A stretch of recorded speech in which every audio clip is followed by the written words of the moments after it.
She almost cancelled the date, again.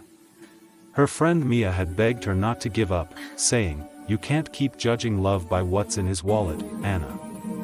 What if, this time, it's different?" But Anna had heard that before, and all it ever led to was disappointment.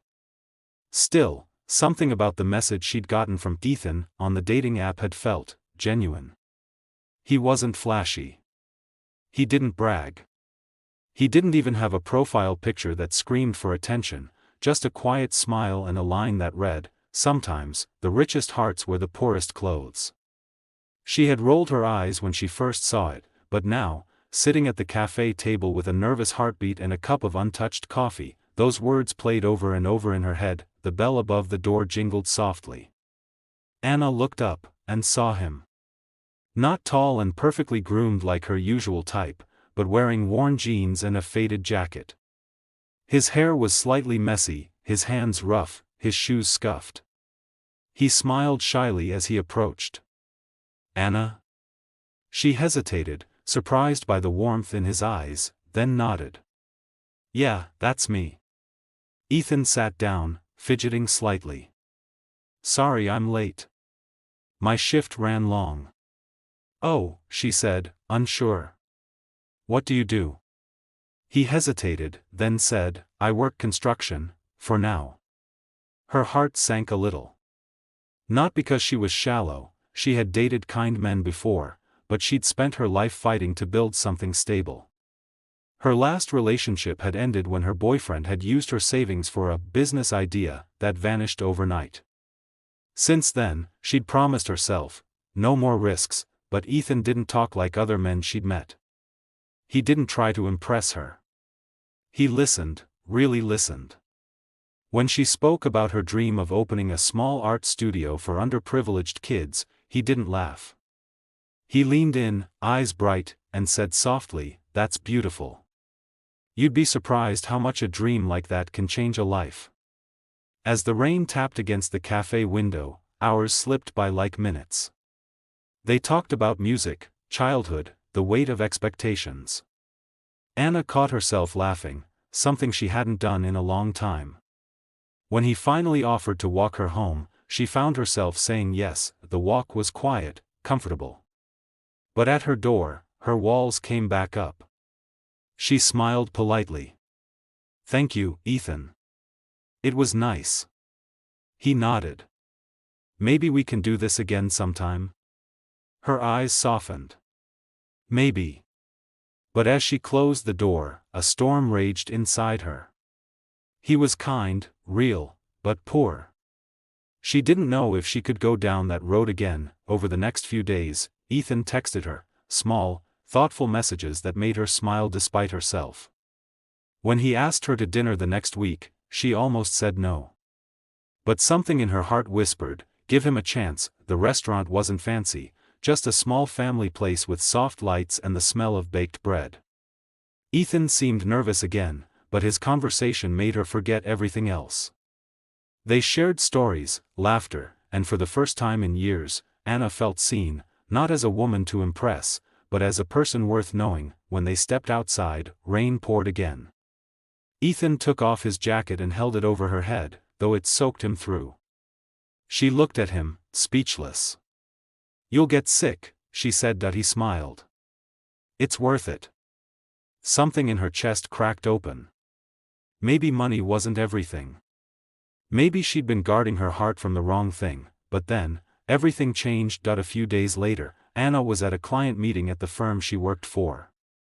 Her boss introduced a new investor who had just acquired a major stake in the company. She turned, and froze. Ethan stood there, wearing a tailored suit, hair slicked back, confidence radiating off him. Her mouth fell open. "Mr. Carter," her boss said proudly, "is the CEO of Carter Industries." The room spun. She felt her knees go weak. Ethan, "No, Mr. Carter," met her eyes for the briefest moment, then looked away. That night, she couldn't sleep. Her heart was a battlefield of confusion and betrayal. He had lied. About everything. The man she thought was real had been playing a game. She texted him once, "Why didn't you tell me?"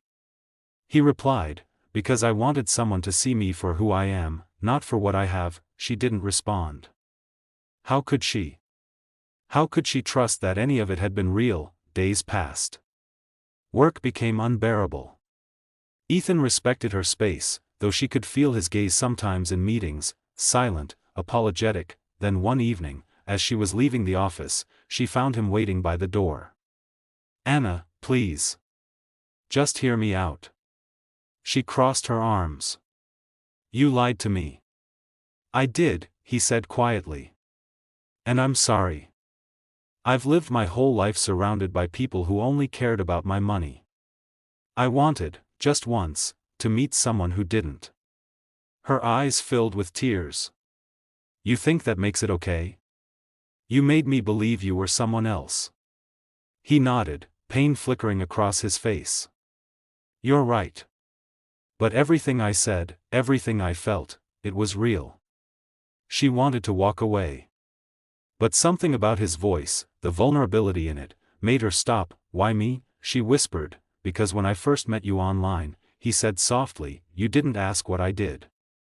You asked what made me happy. And no one's asked me that in years." Her tears fell freely now. "You could have trusted me." "I was afraid to," he admitted. "But I'm not anymore." He pulled out a small envelope. "You told me about your dream, helping kids through art. I want to fund it. No strings attached." Anna stared at him, stunned. "You think you can buy forgiveness?" He shook his head. "No. But I can prove I believe in you." She looked down, torn between anger and the undeniable ache in her chest. Slowly, she took the envelope, but didn't open it. "I need time," she whispered. "I'll wait," he said. "For as long as it takes." Months passed. The art studio opened. It was small, but filled with laughter, color, and hope.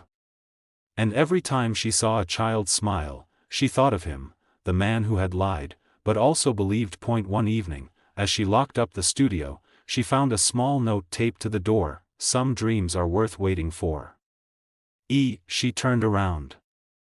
Ethan stood there, hands in pockets, that same shy smile from the cafe. Her breath caught. "You still waiting?" He nodded. "Always." For a long moment, neither spoke. Then, slowly, she stepped closer. "Next time," she said softly, "no lies." "Deal," he whispered, and as the sun dipped below the horizon, painting the world in gold, she realized, sometimes, love doesn't come dressed in perfection. Sometimes, it hides beneath worn clothes and quiet hearts, waiting for someone brave enough to look deeper. This time, she did. And it changed everything.